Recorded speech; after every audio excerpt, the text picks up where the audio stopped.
औरंगाबाद जिले के देव प्रखंड के सटवट गांव में शिव परिवार प्राण प्रतिष्ठा सह रुद्र महायज्ञ का आयोजन भव्य तरीके से किया जाएगा।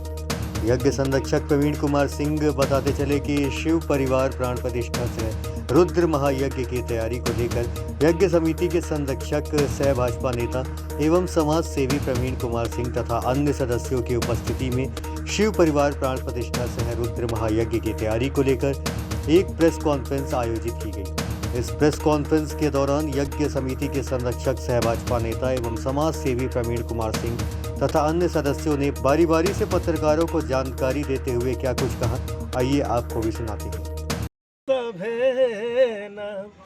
कि बन गईल सटवट भोले बाबा के मंदिरिया भैया यहाँ सबे ना कि होता जग सटवट गौआ भैया यहाँ सबे ना कि होता जग सटवट गौआ भैया यहाँ सबे ना कि पुण्य वाला काम कैले हर सटवट के लोग हो, शिव मंदिर बना के सबका रावताड़ जाग हो। कि पुण्य वाला काम कैले हर सटवट के लोग हो, कि मंदिर बना के सबका रावताड़ जाग हो। प्राण प्रतिष्ठान कर्मकांड अनुष्ठान के लिए बनारस के शिक्षित पंडितों के द्वारा यहाँ पर करवाया जाएगा। यज्ञ का शुभारंभ 19 से 26 तक चलेगा। 19 को जलभरी है और 26 को हमारा समापन होगा। और जलभरी में ज़्यादा से ज़्यादा संख्या आने की संभावना है। इसके लिए हम लोग गांव-गांव जा कर के लोगों को आमंत्रित भी कर रहे हैं। यज्ञ तो बहुत जगह होता है, यहाँ पर स्पेशल इसलिए है कि हम लोग की कोशिश ये है कि जो देश के जाने माने संत लोग हैं वो इस धरती पर आएँ। देश के जाने माने संत में महामंडलेश्वर कैलाशानंद गिरी जी हैं, जो कि पहली बार इस धरती पर आएंगे और प्रवचन करेंगे। साध्वी ऋतंभरा जी, दीदी माँ ऋतंभरा जी भी आ रही हैं। 2 दिन का प्रवास उनका भी है, जो कि मतलब वो भी पहली बार ही यहाँ पर प्रवचन करने के लिए आ रही हैं। एक गुजरात के बहुत बड़े संत हैं जिनका कि नाम है बाल योगी महंत श्री अखिलेश्वर दास जी महाराज, वो भी आ रहे हैं, वो भी पहली बार आ रहे हैं। तो बड़े बड़े संतों का है जमावड़ा यहाँ पर।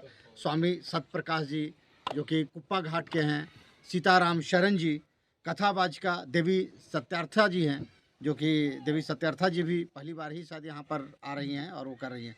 देवी अनुराधा सरस्वती जी उनके साथ रहेंगी। बाल योगी तुलसीदास जी भी रहेंगी, जो कि तुलसीदास जी महाराज जी भी आ रहे हैं। उन लोग मतलब काफ़ी संतों का अभी काफ़ी संतों की सहमति यानी बाकी है, हो सकता है और भी संत लोग हम लोगों के साथ आएँ। और जिस तरह से देव सूर्य नारायण महायज्ञ में जो कॉन्सेप्ट लिया था वैसा ही कॉन्सेप्ट है। टीम भी लगभग वही है। और वहाँ जैसे हेलीकॉप्टर से पुष्प बारिश हम लोगों ने किया था, हेलीकॉप्टर से पुष्प बारिश यहाँ पर भी होगी। और जो संत कैलाशानंद गिरी जी महाराज हैं वो कानपुर से आएंगे, क्योंकि समय का अभाव था उनके पास, तो हेलीकॉप्टर के ही द्वारा आएंगे और हेलीकॉप्टर के ही द्वारा फिर वापस लखनऊ हो जाएंगे। ऐसा हम लोगों का है। और एक और चीज़ अच्छा चीज़ है कि जो मंदिर है, जो सामने पीछे बैकग्राउंड में मंदिर दिख रहा होगा आपको, ये मंदिर सावन महीने में मतलब उद्घाटन हुआ और आज 10वें महीना में तैयार होकर के यज्ञ के लिए तैयार है। ये भी एक बहुत अचीवमेंट है, बिग अचीवमेंट है। इसमें गाँव वालों को बहुत बड़ा सहयोग रहा है, जिसके कारण इतने जाना चाहेंगे। डेली भंडारा भी रहेगा। जितने लोग आएंगे उन लोगों का भोजन का व्यवस्था यहाँ पर किया गया है और प्रसाद ग्रहण लोग करेंगे।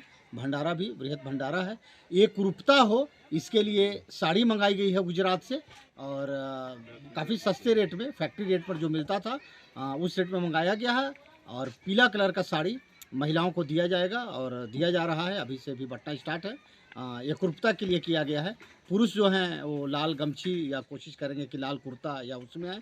एकरूपता के लिए, खूबसूरती के लिए ये भी एक कार्यक्रम किया गया है। तो माना गया है ये ऊर्जावान होता है। ऐसा तो मंदिर जितना भी होता है गुंबज ऊर्जावान ही होता है। खटका शैली के मंदिरों में कई मंदिरों का गुंबज बना हुआ होता है और उसके कारण आकाशीय ग्रहों का ऊर्जा लेने का क्षमता होता है। मंदिर में जितना मंत्र बोला जाता है, मंत्रों के द्वारा ही पूरा सृष्टि, जैसे हमारे देवता जितने भी हैं मंत्र के अधीन है। एक वेदों में मंत्र आया है, देवाधीनं जगत सर्वे मंत्राधीनं तु देवता ते मंत्रा ब्राह्मणाधीना अस्तु ब्राह्मण देवता। कहीं कहीं सवाल भी उठ जाता है, जैसे काशी के ही विद्वानों को क्यों लाया गया है यहाँ पर, यहाँ भी तो ब्राह्मण लोग हैं, इधर भी मंत्र बोल सकते हैं, लेकिन सही मंत्र का उच्चारण जो काशी का है, पूरी सृष्टि ब्रह्मांड जो है देवताओं के अधीन है और देवता मंत्र के अधीन होते हैं और मंत्र ब्रह्मत्व के पास होता है, इसलिए उचित विद्वानों को, प्रकांड विद्वानों को लाया गया है। और इस ऊर्जा के माध्यम से यहाँ पर सारे आकाशीय ग्रह उपस्थित, तो जितने लोग होंगे यहाँ पर उस वेव को सारे लोग ग्रहण कर सकें। और मंदिर का गुंबज बनता ही है, विशेष खटका शैली के मंदिरों का प्रायः विलुप्त होते जा रहा है। ये सब बहुत प्राचीन वैदिक कालों में हुआ करता था, ये सब मंदिर अब इधर नहीं रह रहा है, इसीलिए बाहर से कारीगर, मंदिर तो बनाने वाले यहाँ भी हैं, तो हम जानते महाराष्ट्र के कुछ ऐसे कारीगर थे, उनको लाया गया। कई मंदिर बनाने वाले इधर से भी आए, लेकिन जो मंदिर का स्वरूप देना था वो मंदिर इधर के लोग नहीं तैयार कर पा रहे थे। मार्बल का काम करना था तो मार्बल के लिए राजस्थान से जो वहाँ पर अच्छे कारीगर लोग हैं उनको लाया गया। जल्दी में काम करना भी है और ये क्षेत्र वैसे भी ऊर्जावान है।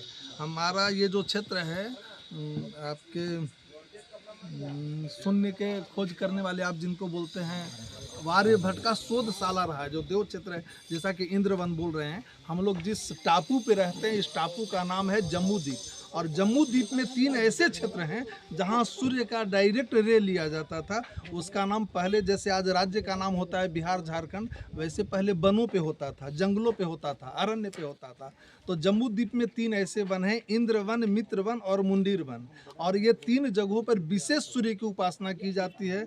ज्योतिषीय दृष्टिकोण से भी ये, साइंस दृष्टिकोण से भी शोधशाला होता था। इंद्रवन में देवराजू अवस्थित है, मित्र वन में कोणार्क का जो सूर्य मंदिर है, और मुंडीर वन जो है वो हमारे बंटवारा के बाद पाकिस्तान के चंद्रभागा नदी के तट पे था, पाकिस्तान में चला गया। और पूजित ब्रह्मांड में प्राचीन सूर्य मंदिर एक देव ही बच रहा है, बाकी सभी जगह कोणार्क में भी मंदिर है, मूर्तियाँ नहीं है, वहाँ पूजा नहीं। कोणार्क वो जो यहाँ का पेशावर का है, पाकिस्तान का, वो तो बिल्कुल ही समाप्त। तो अगर ब्रह्मांड का ऊर्जा कहीं से भी देना है, हमको सृष्टि में कोई भी ताकत देना है, अपने देश के दुश्मनों को दबाने के लिए, हमारे जो बुराई शक्तियां हैं दबाने के लिए, तो भगवान सूर्य के शरण में जाना पड़ेगा। और पूजित सूर्य मंदिर एक ब्रह्मांड में यही बच रहा है। और हमको मालूम हुआ था, तो यहाँ हम पहले भी मंदिर जब निर्माण हो रहा था तो आए थे। और उसके बाद यहाँ यज्ञ आहुत हुआ है, तो हम लोग सब तन मन धन से मिल करके इस यज्ञ में कार्य करेंगे। जैसा आदेश रहेगा उसके अनुसार हम लोग सब। मंडलेश्वर और साध्वी दीदी रीतम्बरा जी का आज पहली बार हो रहा है, किस तरह से उत्सुकता लोगों से? हाँ, बहुत उत्सुकता तो इतना है कि जिसका कहना नहीं है। और इस क्षेत्र में पूरा औरंगाबाद जिला में पहली बार हम दीदी माँ यहाँ पधार रही हैं, जिससे हम लोग सबको बहुत भारी उत्सुकता है। और पूरा लोग आएंगे, यहाँ देखें जितना जगह है उसके अनुसार व्यवस्था। क्या लगता है कितनी लगभग हमको लगता है 5 से 7 हज़ार तो रहेगा। वॉलंटियर कितने लगे हुए बंधुओं का भी हम स्वागत, अभिनंदन अपने गांव की ओर से, समिति की ओर से करना चाहेंगे। प्रतिदिन कितने श्रद्धालुओं का यहाँ पर व्यवस्था किया गया है? जैसे आप कह रहे भंडारा प्रतिदिन चले, तो कितना अनुमानतः आप? हम लोग अंदाज लगाया है कि हम 5000 लोगों को रोज खिलाएंगे, बस सबसे खाने वाले मिल जाए। हम प्रचार कर रहे हैं, बात बोल रहे हैं। हम तो वहाँ भी कह रहे थे, लोग जो फेरी दिए, जो यहाँ प्रसाद खाए, वही जग को सफल बनाए। यहाँ भी हम गांव-गांव जाकर यही कह रहे हैं।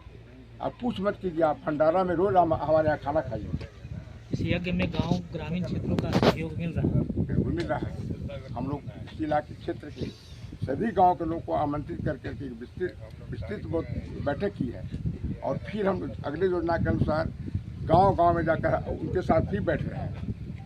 विधि व्यवस्था को लेकर क्या यहाँ इंतजाम? विधि व्यवस्था के तहत हम लोग एसपी और डीएम से बात किए हैं, उन लोग का पूर्ण सहमति मिली है, और वे आज से ही कुछ काम करना शुरू कर दिए हैं, और उनका सहयोग हमें मिल रहा है।